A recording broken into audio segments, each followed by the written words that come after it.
to Follow the Money. That's what I always say. You always follow the money. Yeah. This is Follow the Money with Mitch Moss and Paulie Howard on VSiN.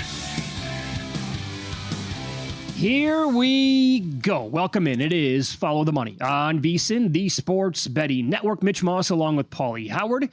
We are live in downtown Vegas from the Circa Resort Casino, and we have a 3-hour banger lined up for you today. Tons on Game 3, NBA Finals back in New York at Madison Square Garden. Nick Whalen on the program with his best bets coming up in 30 minutes. Longtime friend of the show, professional sports bettor, season ticket holder to the Knickerbockers for like 4+ decades. Paul Bovey live from the city in 90 minutes with his best bets. And Adam Zadroik, it's here, baby. The World Cup starts this week. We'll get some best bets and preview the event with him coming up back end of today's program. Scale of 1 to 10, Paulie. Your level of excitement for tonight is what? 9.5. I think the game's going to start late. How late is the question, right? It's like you're going to the airport. Fox is ticked off. Going to be at least a 2 hour. You got to get 2 hours early. 4 or 5 blocks are blocked off. Trump's going to be in a suite, not in the front row. That helps everybody out. I know a lot of people are saying he's ruining a bucket list experience. And a lot of people are ticked off with that. But it happened at the U.S. Open when people got there and they missed the first set.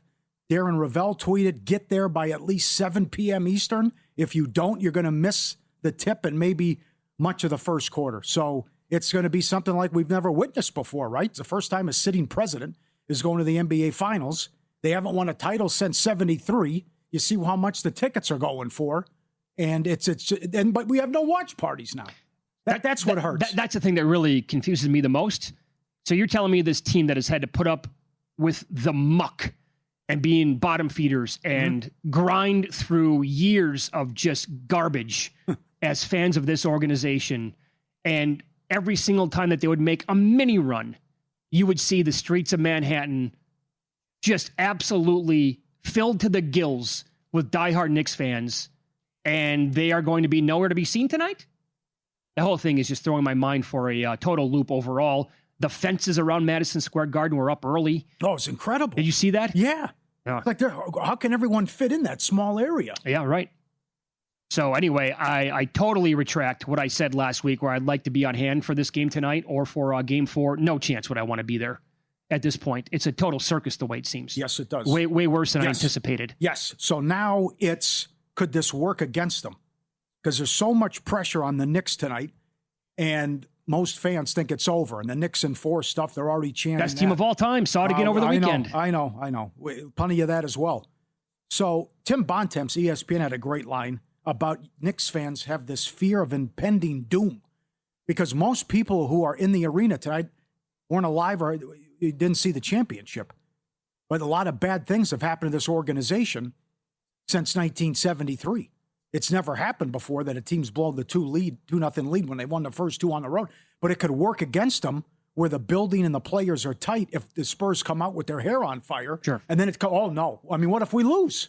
Then it's like, are we going to blow this? Is this the only chance we're going to get? Could the Celtics trade for Giannis? OKC's going to improve. The Spurs are going to be better.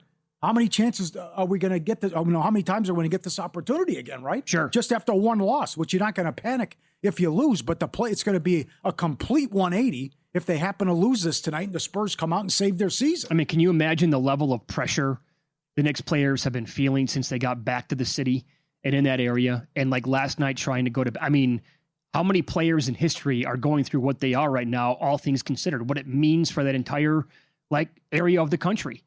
Like you could argue that nobody. I mean, because 50 years ago, the country was completely different, and the population in that area now is probably growing immeasurably. So, and sports in 2026 is just bigger than it was, back when they won that title before any of us any of us here on the show anyway, were even alive. So that could absolutely come out where the Spurs first quarter would be worth a bet. Now, if they are loose though, because how tight are they down 0-2 potentially?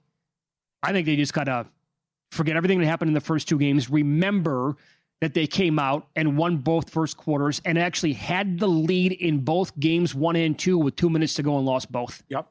That's a crusher. So you're right there with this team. The problem is you're down 2 games to none. Well, on the flip side, what if the Knicks win? Then whatever happens tonight in the atmosphere and crowd is, and even the ticket prices, everything doubles for Game 4. Yeah. That they can sweep them and eliminate them, and then maybe you could get a bad effort from the Spurs, knowing that we're not going to come back down 3-0. So I mean, those courtside seats that they auctioned went off for $1 million. Think about this. Crazy. Which that doesn't bother me that much because there's 12, 13 million people live there, and the Garden only owns 20,000.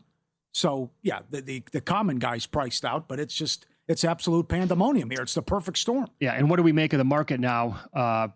At most spots, I'm looking at national legal sports books right now, and the Knicks are down to a 1.5 point favorite. The total is 216.5 after both games stayed under the total, and they went to San Antonio and won both outright as a 4.5 and a 6.5 point dog in games 1 and 2. How do you feel? Yeah. Because everything we talked about was, they're going to lose on Friday. Well, how can you say that? They've won 12 in a row. And now they tie the record for the second longest playoff winning streak. It's just like, how could they be getting 6.5? It doesn't make any sense. Why are they only 1.5 tonight? This is a historic run, what they're doing. 13 in a row and 12 and 1 ATS. Sure. I mean, both ways to look at it here. One would be that the run that they're on is unparalleled, and that, they've won the first 2 games by going on the road as kind of big dogs and taking them both down. And now money on the Spurs here yet again in this game. But I think the pressure here obviously plays into that quite a bit. But 1.5 right now with the team. Here's how I think it's going to go. I think the Spurs, as someone who's holding Knicks to sweep around 11-1, I think the Spurs win tonight or Game 4, then take Game 5 to make it 3-game. Come on. Yeah, and then they'll go back to Madison Square Garden. The Knicks take it in 6. Oh, man. That was my original prediction, and I'm sticking by it, Paulie. Well, I got to see. Wemby has to bring it early on. And he's taken a lot of abuse. I think some of it's unfair. This just happens when you're 22 years old. Right. I don't understand only 4 shots in the first half. But certainly, is this going to continue with Towns? And he's got to be the MVP. And I think plus 185 is still a good bet, because everyone you talk to who has a vote, who follows the sport, says Towns is the MVP. But still in foul trouble with ridiculous calls, they still win, and they still played well. But it's not like Wemby's been terrible. He had 29 and 9 in the last game. But it just goes back to the level of energy, the fatigue, and are you coming out and attacking early and not settling? And the 2-for-1 shot was ridiculous. Johnson not taking the timeout, taking too many threes. The entire end of Game 2 was just despicable. Everybody gets blamed there for the Spurs. Yeah, bad shot selection, all of it. Horrible. But a good look at the end. But I wouldn't be surprised if he atones for the mistake and comes out with a big game. But he's got to get going early and can't be passive. And he's also got to get down, and Johnson has to do a better job drawing stuff up for him, and especially getting him on the block where he can attack in the paint and maybe get Towns in foul trouble again. But the comeback also is the Knicks haven't played that way. I mean, the Knicks almost gave that game away. I mean, that's in the bag. They're up 14 with 5 minutes. That shouldn't have happened. And you still have a 2-0 lead, and Brunson hasn't shot the ball well either. I think the Spurs first quarter might be worth a bet tonight. I mean, they were minus 160 or higher in Game 2. They have won the first quarter in both of these games, and they are awesome. They average almost 32 points in the first quarter. And so that's the best, actually, they've overtaken the Knicks. And I think, again, tie that into how tight the Knicks might be in this spot. I don't mind that bet whatsoever. I was going to say, how about that they have a guy on the team who was part of a team in the finals that blew a 2-0 lead. Sure. With Bridges. That's huge. And he's saying all the right things, and he talked about it now leading into this game tonight about not taking the 2-0 series lead for granted. Yeah, I just remember just losing 4 straight. That's what I remember out of that. And they all know too, and they all understand as well, just knowing that, the series far from over, and got to keep being, playing desperate and be the more desperate team. But we do a great job, and we understand that, after every game, no matter what, it's always 0-0 at the end of the day.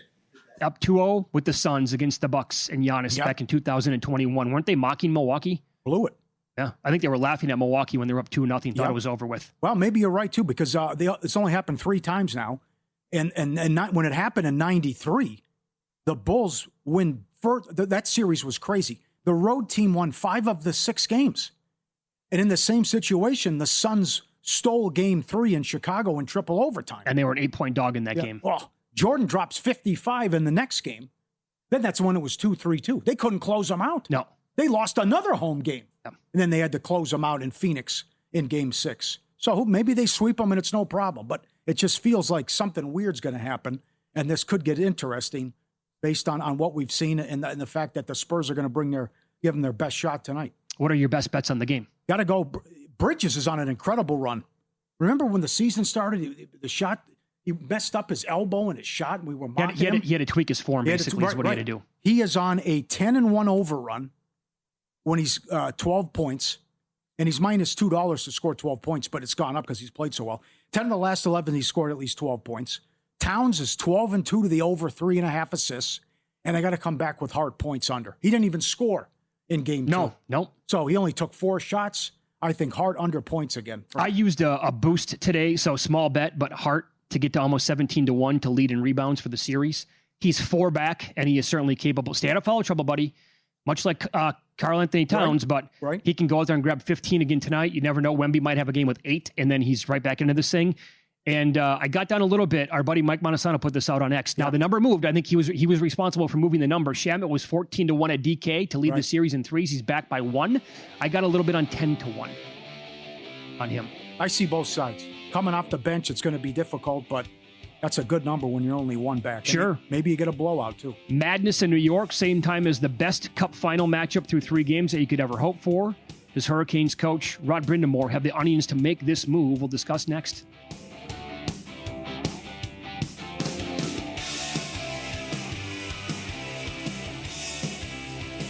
Let me get your attention real quick, podcast listeners. I've got something for you that almost feels too good to be true.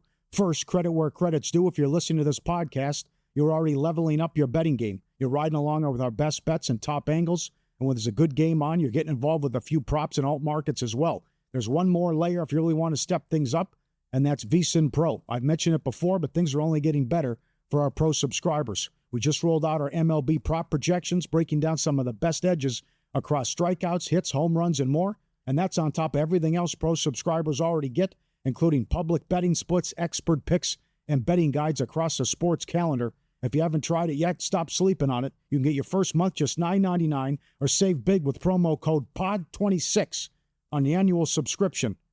Hit the link in the description and start cashing in with VSiN Pro. All right, back to the show.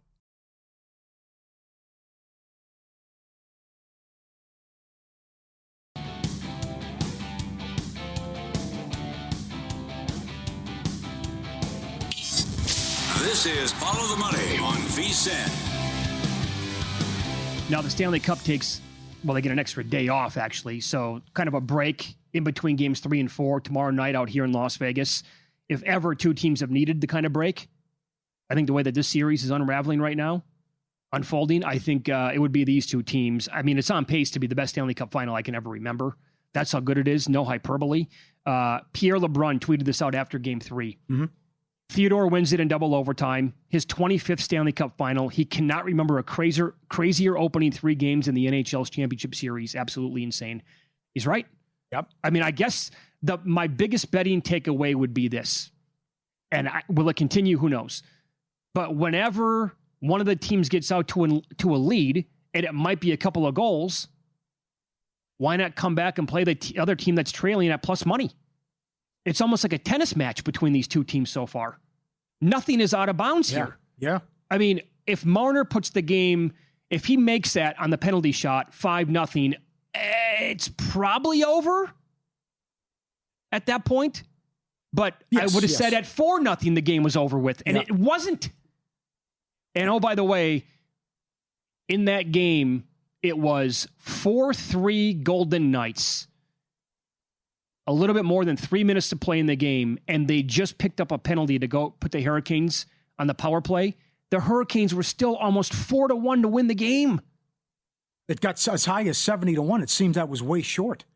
I mean, how they were dominating. It's 4-0 in the third period, and then the record 3 goals in 39 seconds. I don't know why it takes them so long to get going. And much like game 2. But you also had the 2 goals disallowed.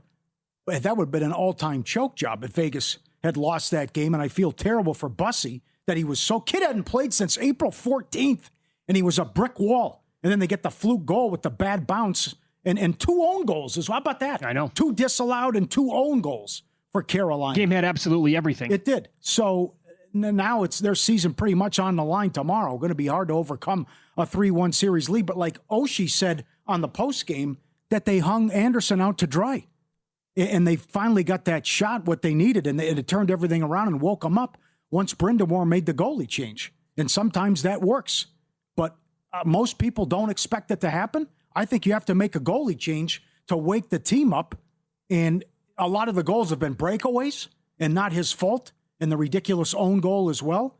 But I think you have to put Bussy in there because he was so great down the stretch and how well he played in Game 3. So you're positive about that because and you're not being negative here towards Anderson at all. No, it's not his fault. I agree with Oshie. They hung him out to dry. Sure. And you were, to go back to like before the series started, after Game 1, after Game 2, you were strong. You were adamant about this. We kind of went back and forth a little bit with Jonathan Davis with this last week.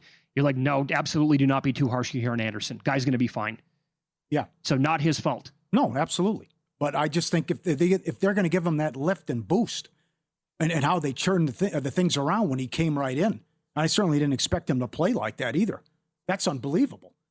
To be out that time and there's no rust and the guy's awesome. Right. And he hadn't been out there since April 14th. So full marks to him.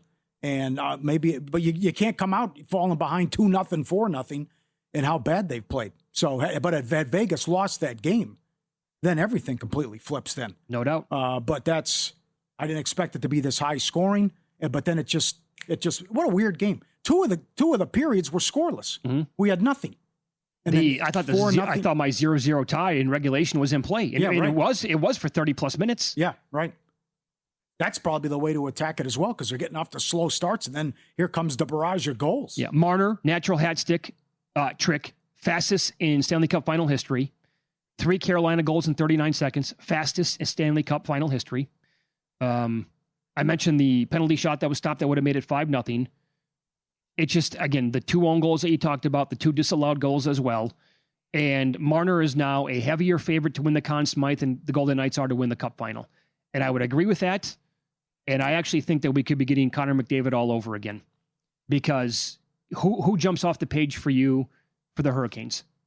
I don't know who that player would be. Yeah. And after this guy had the natural hat trick in Game 3 to add to his ultra impressive run here in the playoffs, I think that they could lose the series right now. And unless somebody goes absolutely crazy for Carolina, I think almost Marner has to be the guy to win the Conn Smythe. Yeah, that sucked for props, too. If he had props under, it was ridiculous. I was so mad.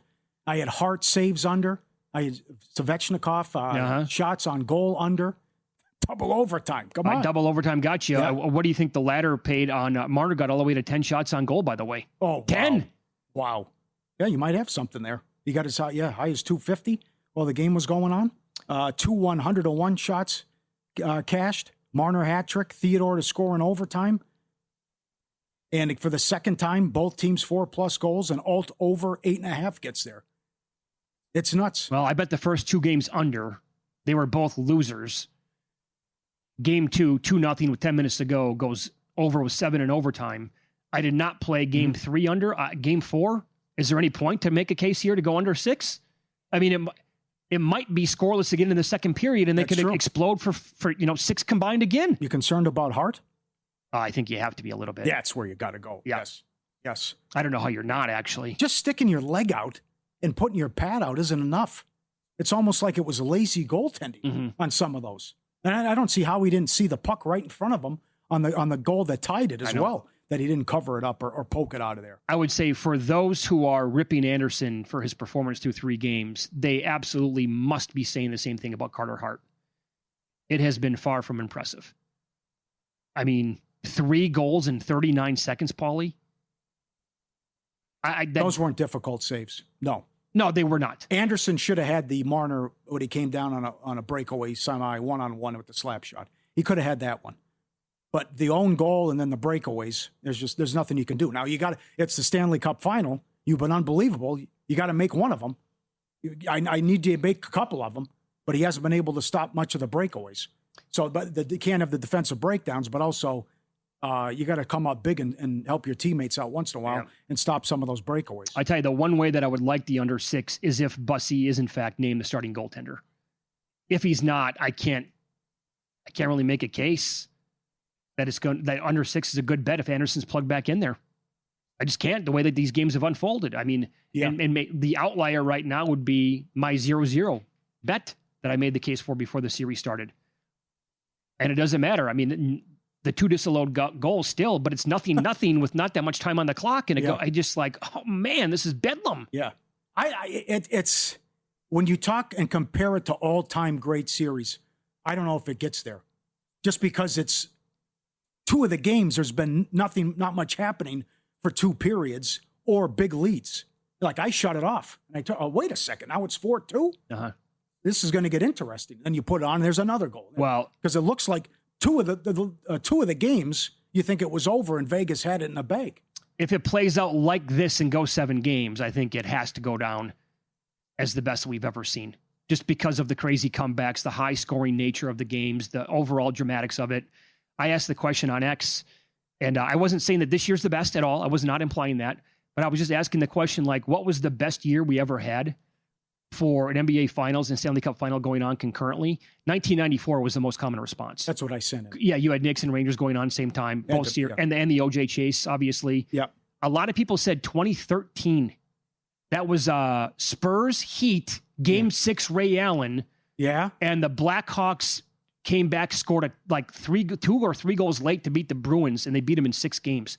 For some reason, I can't remember that series. I don't either. Not bad. That's the other thing what Knicks fans are worried about, too.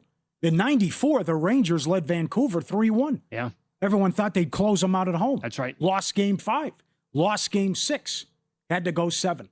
So, again, it's that fear of impending doom, right? Sure. And that was, everyone just thinks it's not over till it's over. No. Absolutely. Good. 94 stuck out to me, though, because Starks. Yeah. Both series go 7. Those were phenomenal. And the ultimate wild card is the OJ chase. I mean, you can't trump that. How do you possibly? Yes. Left the game. NBC left the game. Poor Costas. What a tough situation he was in. World Cup just days away. Don't miss your chance. You could win $1 million. Entries close Thursday, 3 p.m. Eastern. Splash Sports offering $1 million guaranteed. High-stakes Survivor contest. 1,000 to enter. $1 million on the line. You can only use a team once. Pick wisely from the group stage all the way through the knockout round. Outlast everyone. The money's yours. New players use code VEASAN. Get a 50% deposit match up to $100. A free Quick Picks entry up to $20. And you get a 100% Quick Picks payout boost on an entry up to $20. Entries close Thursday, June 11th, 3 p.m. Don't wait. SplashSports.com/VEASAN. Code VEASAN. Got to be 21. Available in select states. SplashSports.com/VEASAN. Code VEASAN. Incredible Survivor contests. Good luck getting that. Absolutely. You have to take time to check it out. Get your friends involved as well. Team up if you want to with some buddies and network with them getting involved in that contest. Up next, player props, point spread, total, series markets, a Wembanyama prop as well, maybe a little MVP talk. Nick Whalen on the program to go over Game 3 and the series itself in the NBA next. On Follow the Money, it's VSiN, the Sports Betting Network.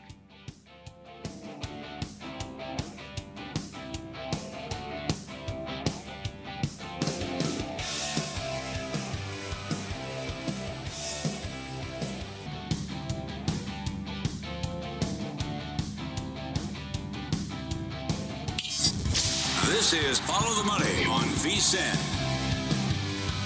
And now more best bets. Game 3 tonight, NBA Finals. We go out to the Progressive guest line. Nick Whalen, kind enough to join the program from RotoWire, does a great job Monday through Friday with Jeff Erickson here on VSiN. They host a show called Prop Points, and it's at 1 o'clock Eastern time. Hey, Nick, thanks for the time today. How are you? Doing great, guys. Doing great. It felt like we should have had a finals game last night, but the wait was worth it. Very excited to get back to it tonight. Yep, totally agree. Okay, so here we go. Game 3 tonight. Money on the Spurs, by the way. Nick's on to 1.5-point favorites. Total 216.5. You do have a prop that you like involving Victor Wembanyama. What is it? It's one that I've been playing for multiple games throughout these playoffs. It is the over 1.5 steals for Victor Wembanyama, which is, of course, not typically what you would think of with a guy like him who's known for his shot blocking, but he's gone over this number in 4 of his last 6 games. He has at least 1 steal now in 9 consecutive. This cashed in game 2, and we haven't really seen much of an adjustment in the price. I mean, this is more about the value to me. I saw this as long as plus 178 at FanDuel earlier today. It was plus 174 at DraftKings when I threw it on the card for our show earlier in the afternoon. So to me, this should be, I don't know, plus 130, plus 140. Again, I think a lot of people probably aren't betting it because everybody wants to run to the points or the rebounds or the blocks for Wembanyama, but he's going to play a ton of minutes. He gets a ton of deflections. He gets his hands on balls around the rim. So that is what I have on the card for Wembanyama. That is a great look and a good observation. It's hard to find on the apps, and those pay big. Brunson had 5 last game. 3+ was 12-1. Oh, think about that. So Bridges and Towns are playing so well that we're forgetting about what OG's doing. How about OG PRA tonight? Yeah, that is another one that I played in game 2, guys. We had it at 21.5, just a slight adjustment to 22.5 as the default number across the board. Over 22.5 at minus 104. I will take that. Something that's important to note as we get deeper into this series. There's been a lot of talk of, okay, does Dylan Harper need to play more minutes for the Spurs? If so, where are those minutes coming from? The guy who's been hurt on the Knicks side of things, because they're getting such great contributions, not only from the role guys in the starting lineup, but from their bench players. It's been Josh Hart. He was the guy who saw his minutes slashed in game 2. I'm not really worried about that with Anunoby. I'm not worried about it with Mikal Bridges. Those guys, they need the size, they need the length, they need the shooting from both of those two. So I think this could be another spot where we see Anunoby push to at least 37, 38 minutes, maybe 40 plus, depending on game flow. And again, he went over this number in game 2, only took 10 shots, had 4 rebounds, 3 assists in 37 minutes.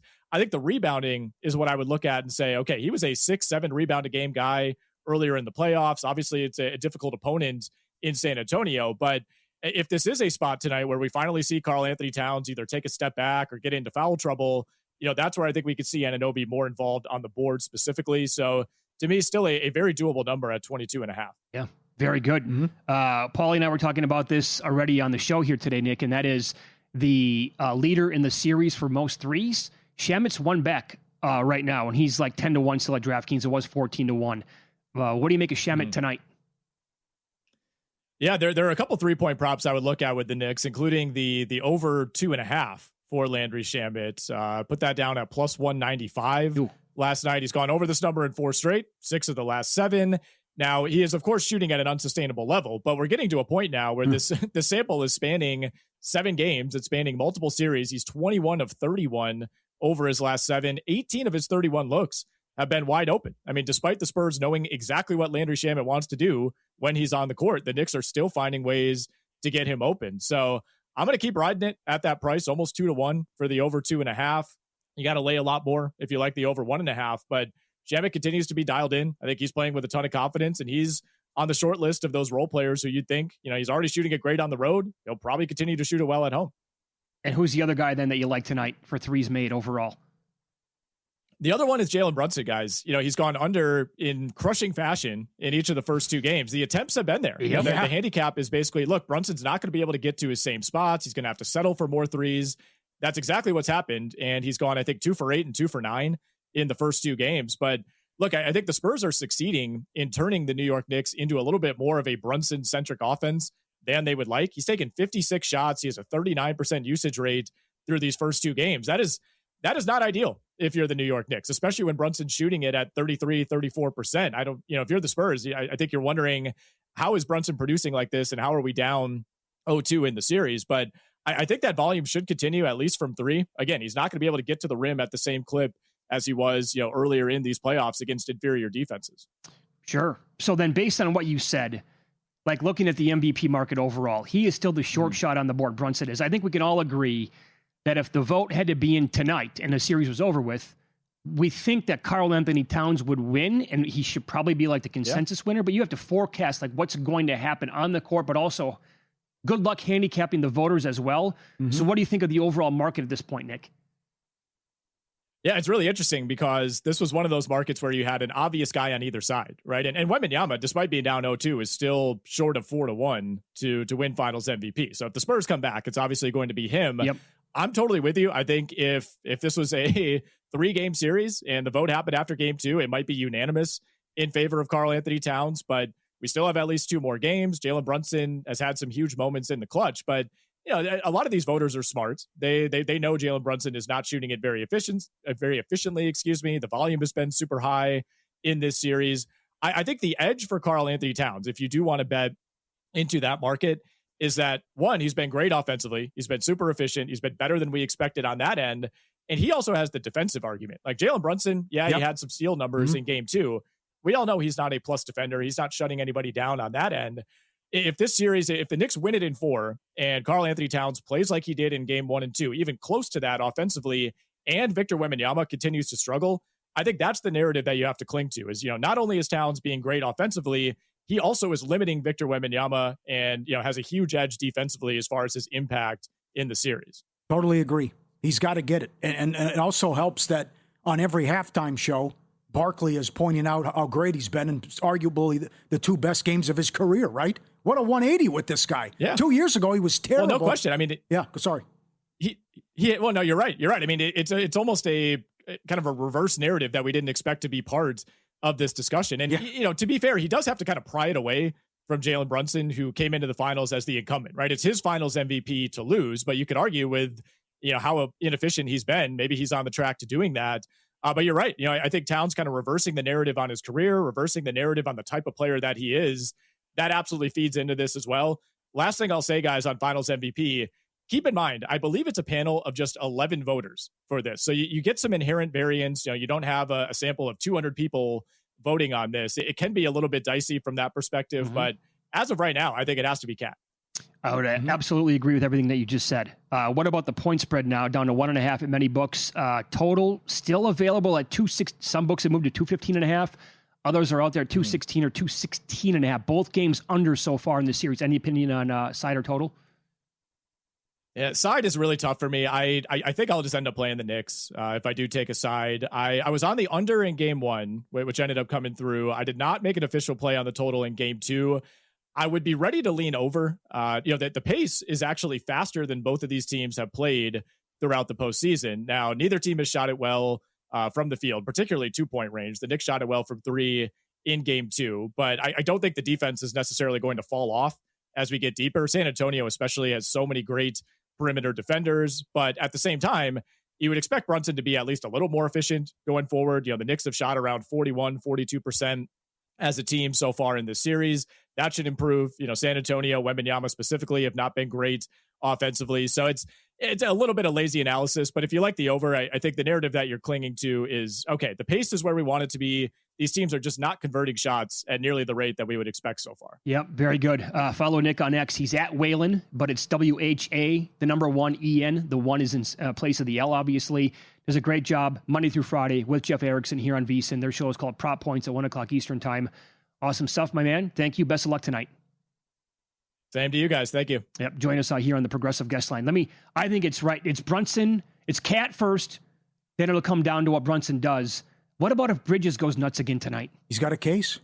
He's been awesome. In one more really good game tonight, he absolutely, you would have to think about the guy. Defense, they were hunting Brunson down the stretch. Yes, they were. That's a big reason why the 14-0 run happened. So he's an excellent player, but what Towns has done containing Wemby, even with the foul trouble in game 2, got to be Towns. I'll have a lot more on this coming up in the third hour of today's program. I remember we started the season talking about that and showing videos, how there was something wrong with his shot. He had a hitch in the giddy-up. Yeah, right. Yep, he changed everything. Yeah, he's been awesome, much like the whole team, since they were down 2-1 against Atlanta. I think the biggest stretch of the game on Friday night, end of the third quarter, Wemby's on the court, Bridges was on the floor for the Knicks, and not another starter. It was all bench players, and they outscored San Antonio 8-3. Yes. That's what I think won them the game. Massive moment there. It's Follow the Money here on VSiN, the Sports Betting Network. Up next, Win Some, Lose Some. This happened for the first time since 1990. And Paulie will tell you about all the huge bombs that cashed over the weekend. Coming up next.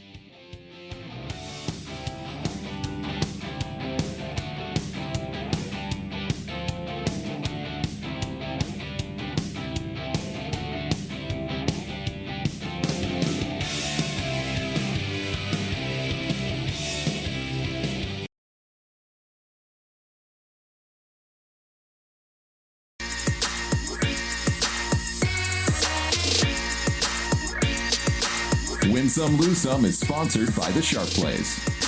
Were you a winner last night? Wow, winning. Or was it a rough one? Well, they can't all be winners, can they? Loser! You're a loser! Paulie Howard recaps the night in sports betting in Win Some, Lose Some. The action never stops. The props are fantastic.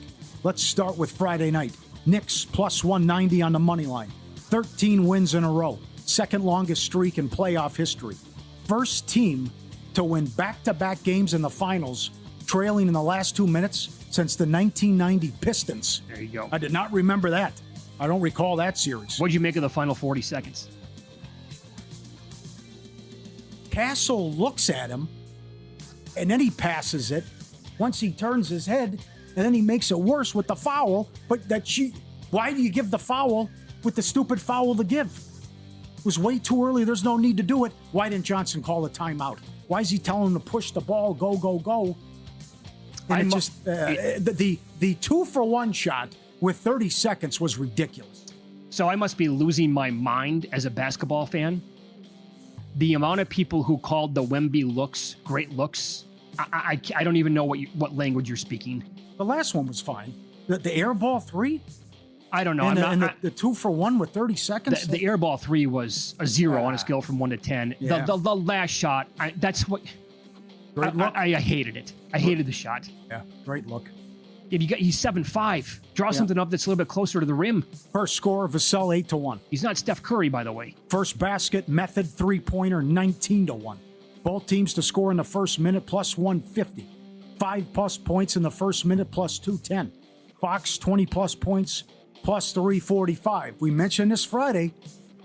I know he's 7'4", 7'5", double-double. No, 3-1. He had 29 and 9. The rebounds aren't there. Not that easy. First three, most threes. Bridges 20-1. Most assists. Bridges 65-1. Wow. Bridges 30+ PRA 13-1. 4+ made threes 12-1. Brunson 3+ steals 12-1. He had 5. Yeah, they stop the ladder sometimes Yes, when they it's do. so high like that. Vassell 9+ rebounds 10-1. 12+ rebounds and assists 10-1. Ladder man did it again. Swept the board. He's up $2.2 million. He's back again, Well, but he's betting it the same way I again. know he is, yeah. He's taking the Knicks plus the points and laddering it that way. And so he didn't even have money line in the last game. No. I know he's up 2.2, but he could be up $8 million if he's doing it the other way. Game 3 Stanley Cup. Highest scoring Stanley Cup final in 45 years. 3 fastest goals in history. Marner fastest hat trick in history. 100-1 hat trick. Both teams 4+ goals, 8-1. Alt over 8.5, 5-1. Overtime 3-1. Will the game go to double overtime in the series? I think it was 2 or 3-1. I forget. Theodore overtime goal winner 100-1. Hurdle first goal 19-1. 5-4 final 35-1. 4-4 in regulation 27-1. Golf Poston 125-1. MLB Saturday PCA 2 bombs 61-1. Terang 2 home runs 73-1. And the lose sum for the game. A lot of people thought it was ridiculous and a gift. You were right. Spurs 3.5 up to 6.5. Wait a second, I've won 12 in a row. I'm getting this many points. And the over 214.5 up to 217.5. Subscribe, be part of the team. vsin.com. Our radio and podcast friends. You always want to see these tweets and videos. At Paulie Does Vegas on Instagram. Send them in. We'll put you on. Your buddy sent this in. Boy, this is going to make the show. Oh, yeah. He's at the airport waiting for his flight. Got some Popeyes. And he's really doing the Al Bundy. Barefoot, and the left hand is down the pants. Oh, boy. I think it's an employee. Yeah. Popeyes? Well, okay. Or airport. Airport employee. I don't know. I can't see what his shirt says. It's orange. So Okay. I would lean Close that it way. down. Oh, But yeah. that's... Will we hit rock bottom here? No, I tweeted that out and people were like, no, Mitch, not even close. Not even close? Yes. He's barefoot and the hands are down the pants? The only topper is if he goes to the bathroom and pulls a... Oh, I've seen videos that are worse. I can't even talk about on the air where you would think it's rock bottom. Oh, no. Poppy got sloppy. Okay, some dog videos. Excellent. Look at the size of this guy. He's at the vet, and he's saying, no more. That's it. It's over. I got to get out of here. And he's a beast. Look at him. Oh, my God. They're riding him like a Secretariat. horse. I know. He's that big. but he had enough of going to the vet and said, I've had enough. I'm getting out of here. And the dog starts taking off for the door, and he's huge. I don't know what kind of dog he is. I can't see, but she's holding on for dear life as the guy is going and saying, get me out of here. I've had enough. Have you ever done this, Steve? This is tough. It's a lose some. You're walking your dog, husband, wife, and one goes one direction and you go the other direction and see what the dog does with how confused he is. Like, wait a second. And who do I pick? Does he just stand there and wait? Or went off and went to the guy. It's the woman filmed it. Yeah, this is a home run. Yeah. It's 100% that it's going to be me. Is it? Oh, yeah, every All right. single time. Yeah. Good. But now Sebastian will go till the rain. Okay. Not bad. You do it with the kid, too. You're going on a walk and you go in different directions. A moose in Colorado Friday. The total was 12. It was 3-1 in the ninth and went over. Extra inning shenanigans again. All under props game 3 and Hurricane 70-1 in play. Get beat with an own goal after a great comeback. But they needed double overtime to beat me with the saves and the shots on goal stuff. Oh, that sucked. Sports calendar never stops. Sharp Plays covers it all. All of it documented, logs posted publicly. When they move, the books take notice. Advanced AI, trusted insider intel, respected, watched, and feared. Connected. They reach out to 500 sources worldwide across all sports and send it out to subscribers in real time. Jeff and the crew are fantastic. Start winning with them now. SharpPlays.com. All right. Look at those tickets. 100-1, 100-1. 125-1. I know that this always pops up when you have losers like that in that Brewers game. Yeah. Don't you wish there was a way just to bet like in regulation? If they would just make it a 9-inning bet. I'm betting the under in 9 innings. It's like a soccer bet. That's all I want. The overtime stuff, your shots on goal prop potentially just to have in regulation. That's it. No overtime. And you're betting unders, by the way. I know. Yeah. It's like, the people that want the refunds when somebody gets hurt, you can bet an under. Well, in this case, you were betting unders, but then it's just like, the part of the handicap that you don't want to happen is, here we go. Yep. Double overtime or 13 innings, whatever it is. What are you expecting tonight? Could be a top 3 sports atmosphere ever, which would then be topped by Wednesday if they win tonight. Well, all the pageantry, the president there, no watch parties. The get-in price is crazy. It's always a zoo in the garden. But knowing that they're this close and also the New York sports team drought too, on top of it, how hungry they are. I reserve the right here to actually have a strong opinion on this until I see what it looks like. Because now that there's going to be no watch parties, I don't think I can say it's going to be a top 5 environment again. I just maybe inside the arena, well, certainly inside is going to be phenomenal, and you would think it's going to be deafening unless the Spurs can somehow jump them early. But I wanted that outside. I want to see what that's like. I want to see the streets again, packed with millions of people, whatever that number is. And if the Knicks are like leading late and overcome like a deficit and they come back and they win the game, I want to see the fans go ballistic. Yep. In a good way where nobody gets hurt, but that's probably, wishful thinking. Do you think the Wemby stuff is unfair? Yeah, I mean, because it's happened to all. LeBron was terrible in the 2007 finals. Shaq got swept first time he was there. Tragic Johnson. That was his nickname for a year. He was so bad in the finals. Right. I think it was 84. He had to wear that for an entire offseason. Well, it's always he's unfair. 22. People don't realize that they're basically still kids. The average age again for the Spurs, it's 22 basically. Yes, so I would actually, but that's again part of the reason why I like New York in the series, because I thought that would factor in here. Who knows? We still have maybe plenty of basketball left. I don't know. But he was not great, and you could tell that they were shell-shocked in that game the way it looked until they came roaring back from a 14-point deficit. But, great down the stretch, but I just don't know what that was in the first half. Neither the second quarter particularly. Yeah, to only take 4 shots. That's been a pattern so far, is that Spurs first quarter, then the Knicks come out and they blitz them in the second quarter. And maybe that's a betting approach for tonight as well. You're going to be you can bet the second quarter right now, or you could wait till the live number comes up in case the Spurs are leading by like 10 again at the end of the first quarter. But I also think that under 216.5 is a pretty decent play tonight. First 2 games under. What about this?